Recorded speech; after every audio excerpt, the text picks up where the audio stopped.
ভাইয়েরা, সবাই সাবধানে ডাল ধরো, যেন পড়ে না যাও। সামনেই আমাদের সোনালী সময় আসছে, আমাদের আরো বড় হতে হবে। বৃষ্টি থেমে গেছে। ইস, যদি ডালটা আরেকটু শক্ত করে ধরতে পারতাম। ও, তুমি এসে গেছো। আহ, আহ, ফাটা জায়গাটা খুব জ্বলছে। অনেকখানি ফেটে গেছে। আস্তে, আমি জানতাম পড়ে গেলে এমন অবস্থা হবে।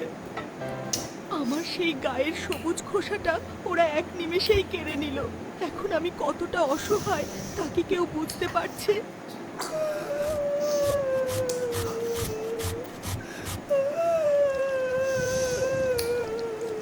তোমার কাছে এই কাসুন্দি টেস্টি, কিন্তু আমার কাছে কাটা গায়ে লবণের ছিটা।